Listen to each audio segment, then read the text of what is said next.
크리스천과 선택. 그러나 몇 가지만 하든지 혹 한 가지만이라도 족하니라. 마리아는 이 좋은 편을 택하였으니 빼앗기지 아니하리라. 누가복음 10장 42절. 좀 모자라는 데다가 게을러서 어떤 일도 하기 싫어하는 청년이 있었다. 그의 부모가 걱정 끝에 이 청년을 오렌지 농장에 취직시켰다. 그가 해야 할 일이란 대단히 간단했다. 수북이 쌓여있는 오렌지 중에서 모양이 좋은 것은 과일 가게에 보내도록 오른쪽으로 분류하고 못생긴 것은 갈아서 주스를 만들도록 왼쪽으로 분류하는 단순 작업이었다. 이 정도 일이라면 얼마든지 할 수 있으리라고 부모는 생각했다. 그러나 청년은 그날 오후에 사표를 쓰고 말았다. 하루 종일 수천 번이나 선택하고 결단한다는 것이 그에게는 너무도 힘들었던 것이다. 선택은 결단과 동일한 말이다. 실은 그 청년만이 아니라 모든 사람들이 선택하면서 살아간다. 전공, 진로, 직장, 배우자 등 모든 것이 선택이자 결단의 문제다. 인생 자체가 선택과 결단의 연속인 것이다. 그러므로 선택은 참으로 중요하다. 어떤 선택을 하느냐에 따라 결과가 전혀 달라지기 때문이다. 앙드레지드는 이렇게 말했다. 사람이 바른 선택을 하려면 선택하려는 그 하나만을 볼 것이 아니라 선택에서 제외되는 나머지를 살펴야 한다. 가령 10개의 과일 가운데 하나를 선택해야 한다면 그것은 나머지 9개를 버리는 것을 의미한다. 이때 자신이 선택한 사과에 대해 후회가 없으려면 나머지 9개가 하나보다 못하다는 것을 확인할 필요가 있다는 것이다. 이론적으로는 옳은 말이지만 적용하기는 참으로 어렵다. 상황에 따라 작은 것이 엉뚱하게 커 보일 때도 있고 반대로 큰 것이 형편없이 작게 보일 때도 있는 까닭이다. 세계적인 테너 가수인 파바로티는 어릴 때부터 음악적인 재능을 가지고 있었다. 빵 장수를 하던 아버지는 아들의 그 재능을 키워주기 위해 애를 썼다. 그러나 청년기를 거치면서 파바로티의 관심은 오히려 교육에 쏠려 대학에서도 교육을 전공하게 된다. 졸업 때가 가까워지자 파바로티가 진로 문제를 놓고 고민에 빠졌다. 그는 내심 성악과 교육을 동시에 붙잡고 싶었던 것이다. 그때 아버지가 파바로티의 방에 들어가 방 안에 있던 의자 2개를 멀리 떼어놓은 뒤 이렇게 말했다. 이처럼 멀리 떨어져 있는 의자 위에 동시에 앉으려면 너는 바닥에 떨어지고 만다. 의자에 앉으려면 반드시 한 의자를 선택해야 하고 그 선택은 네 자신이 해야 한다. 결국 청년 파바로티는 결코 2개의 의자 위에 동시에 앉을 수 없다는 사실을 받아들이고 심사숙고한 끝에 성악을 선택했다. 결과적으로 그는 선택을 잘한 경우에 속한다. 그러나 반대의 경우도 있다. 60년대 주한 프랑스 대사를 역임했던 샹바르라고 하는 사람이 있다. 지금은 우리나라의 국력이 커졌기에 한국 주재대사가 작은 자리는 아니지만 60년대만 하더라도 주한 대사직이란 프랑스 관리들이 볼 때 한직 중에 한직이었다. 그는 프랑스 외무성에서 자타가 인정하는 엘리트 관리였으며 많은 사람들이 그를 미래의 장관감이라 여겼음에도 불구하고 주한 대사를 끝으로 공직에서 물러나고 만다. 그것은 그의 선택 때문이었다. 1954년 알제리 사태가 일어났을 당시 프랑스의 드골 장군은 샹바르를 발견한다. 한눈에 그의 재능을 알아본 드골은 샹바르에게 자기를 도와줄 것을 요구했다. 그러나 그때는 드골이 권력을 완전히 장악하기 이전이었다. 더욱이 당시는 알제리 사태로 전국이 혼미해서 누가 전국의 주역이 될는지 알기가 참으로 어려운 상황이었다. 청년 샹바르는 선뜻 드골을 선택하지 못했다. 그를 선택하기에는 여러 가지 변수가 너무 많아 보였기 때문이다. 그는 사흘 뒤에 드골을 선택하기로 결단했지만 드골은 그를 받아주지 않았다. 그처럼 우유부단한 선택과 결단으로는 2차 대전 후 난세에 빠진 프랑스를 이끌어갈 지도자가 될 수 없다는 이유에서였다. 같은 이유로 드골은 1958년 대통령이 된 후에도 샹바르를 중용하지 않았다. 그 결과 샹바르는 한직을 맴돌다가 퇴임하고 말았다. 그는 결과적으로 선택을 잘못한 경우이다. 인생은 선택이다. 그리고 선택은 참으로 중요하다. 인생이 선택이라면 신앙 역시도 선택이다. 크리스천으로 살아간다는 것 자체가 선택이다. 대충 주일만 지키는 썬데이 크리스천이 될 것인가? 주중에도 진실된 크리스천으로 살아갈 것인가? 이것도 선택이다. 하나님의 말씀을 내 삶의 전반에 걸쳐서 적용할 것인가 아니면 필요할 때만 적용할 것인가 이것 역시 선택의 문제이다. 신앙이 선택이라면 우리가 무엇을 선택하든 그것이 그리스도 안에서 바른 선택이 되기 위해서는 아니 우리가 선택한 것이 바로 주님께서 원하시는 선택이 될 수 있기 위해서는 몇 가지 유의해야 할 점들이 있다. 첫째, 특수한 상황 속에서 성경의 어떤 인물을 자신의 본으로 선택한다는 것은 그 사람의 삶 자체를 선택하는 것임을 잊어서는 안 된다. 예를 들어보자. 결혼을 했는데 자녀를 얻지 못한 부부가 있다. 그들은 창세기를 읽다가 자녀가 없던 아브라함과 사라가 아들을 낳은 것을 보고 큰 은혜와 위로를 받을 것이다. 그리고 그들을 본으로 삼아 자기 부부를 그들과 동일시하려 할 것이다. 또는 사무엘상을 읽다가 엘가나와 한나 부부를 만나고서 그들을 본으로 삼아 그들과 같은 믿음으로 자식을 갖고자 할 수도 있다. 아니면 혼자 살던 사도 바울을 본으로 삼아 오히려 홀가분하게 주님을 전하는 적극적인 삶을 선택할 수도 있다. 그런데 여기서 어느 쪽을 본으로 삼든 그 선택은 곧 그 사람의 삶 자체를 선택하는 것을 의미한다. 아브라함과 사라를 본으로 선택하였다면 그들이 자식을 낳기까지 기다렸던 25년을 인내할 수도 있어야 된다는 말이다. 한나의 경우를 선택했다면 한나가 어렵게 얻은 아들을 젖대기 무섭게 하나님 앞에 바쳤던 것처럼 자식을 하나님 앞에 내놓을 수 있어야 한다. 요셉과 같은 하나님의 종이 되기를 선택했다면 요셉이 겪었던 종살이와 옥살이 같은 억울한 상황이 자신에게도 닥칠 수 있음을 수용해야 한다. 모세처럼 살기를 선택했다면 그가 겪었던 40년 동안의 광야 생활도 받아들일 수 있어야 한다는 것이다. 이처럼 성경에 나오는 어떤 인물을 본으로 선택한다는 것은 그들에게 주어졌던 마지막 단 열매만을 치사 선택하는 것이 아니라 그들에게 있었던 좌절과 아픔, 연단, 고통까지도 수용하는 것을 의미한다. 그 과정 속에서 우리는 아브라함, 요셉, 모세, 한나와 같은 진정한 신앙인으로 세워지기 때문이다.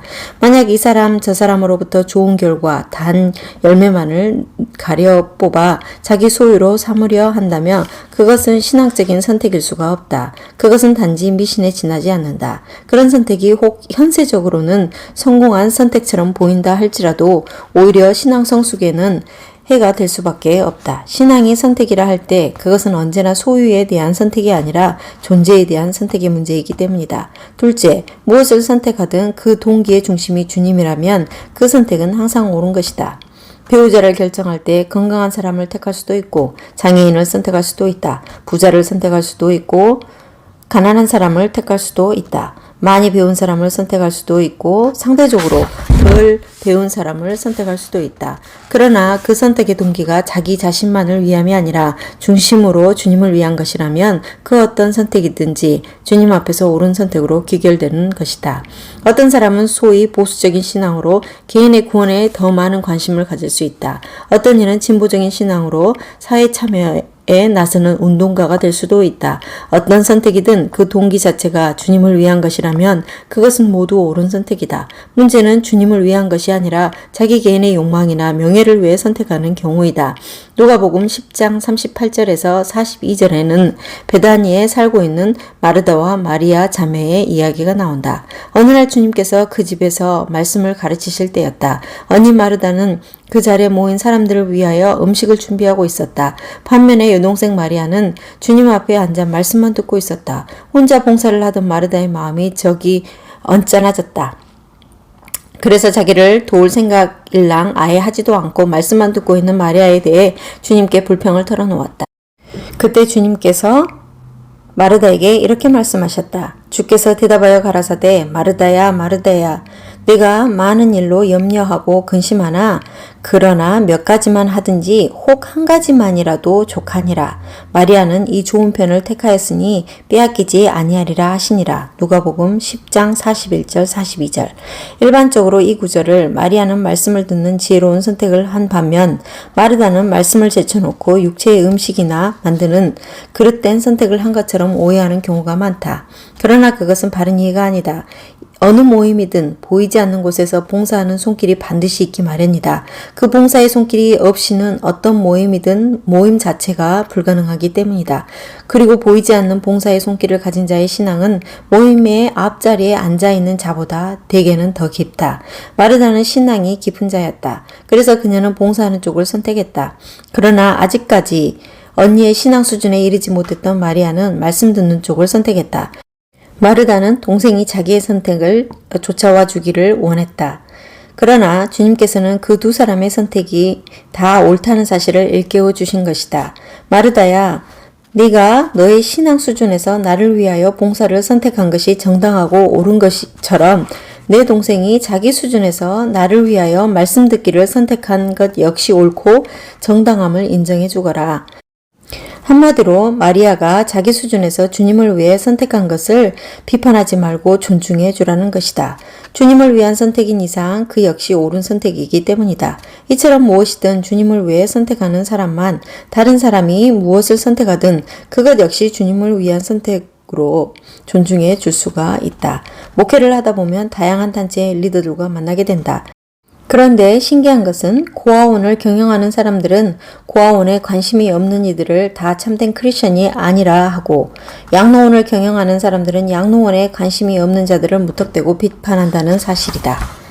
양로원을 선택한 사람들의 선택도 아름답다. 고아를 위해서 일생을 거는 자들도 아름답다.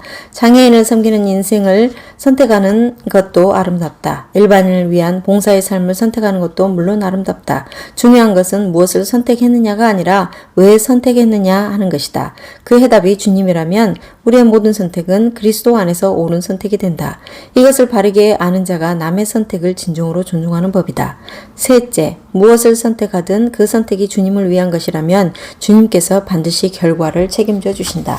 1974년에 나는 홍성사를 주님의 영광을 위하여 설립했다. 적어도 그 동기만은 순수했다. 그러나 그 기업을 통해 내게 돈이 쏟아져 들어왔을 때 나는 그 물질로 인해 하나님을 등지고 스스로 타락하는 삶을 선택했다.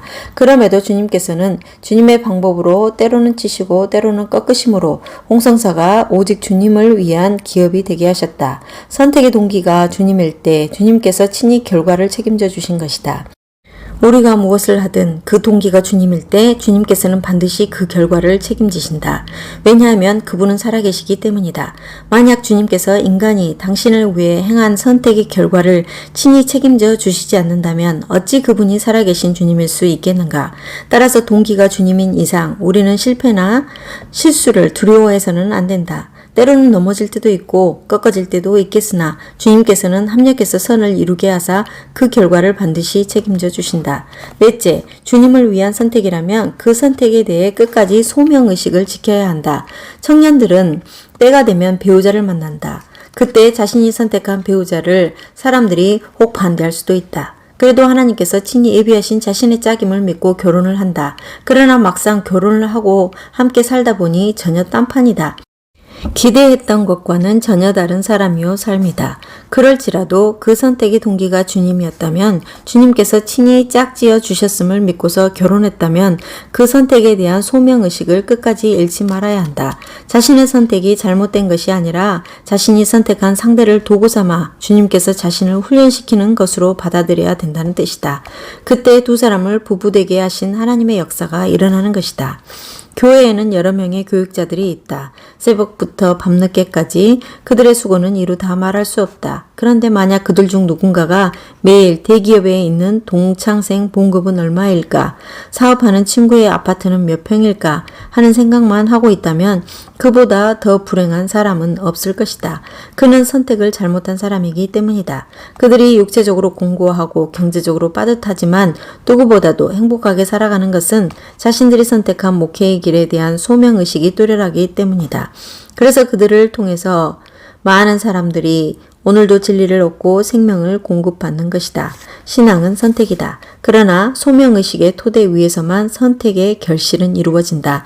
마지막으로 내가 주님을 위해 무엇을 선택하는 것도 중요하지만 내가 항상 주님의 선택을 받을 수 있도록 언제든지 나 자신을 바르게 가꾸는 것이 더 중요하다. 사울은 이스라엘의 초대 왕으로 하나님의 선택을 받았다. 개인적으로 그보다 더 영광된 일이 어디에 있겠는가. 그러나 그는 하나님의 선택보다는 그 결과인 왕좌를 더 중하게 여기는 어리석음을 범하고 말았다. 하나님께서 여러 차례 잘못을 지적해 주셨지만 그는 더 이상 하나님의 선택에는 관심이 없었다. 자신의 선택으로 왕좌를 지킬 수 있다고 착각한 것이었다. 결국 그는 하나님의 선택에서 제외되었고 하나님의 선택에서 떨어져 나간 그의 말로는 비참하게 끝나고 말았다. 다윗은 그 반대의 경우였다. 사울 왕이 하나님의 선택에서 제외되자 하나님께서는 선지자 사무엘에게 새로운 왕을 예비케 하셨다. 바로 베들레헴에 사는 이새의 아들 다윗이었다. 이와 관련하여 하나님께서 사무엘에게 하신 말씀을 사무엘상 16장 1절이 이렇게 증거해주고 있다. 여호와께서 사무엘에게 이르시되 내가 이미 사울을 버려 이스라엘 왕이 되지 못하게 하였거늘 내가 그를 위하여 언제까지 슬퍼하겠느냐. 너는 기름을 뿔에 채워 가지고 가라. 내가 너를 베들레헴 사람 이새에게로 보내리니 이는 내가 그 아들 중에서 한 왕을 예선하였음이라. 여기에서 중요한 단어는 예선이다.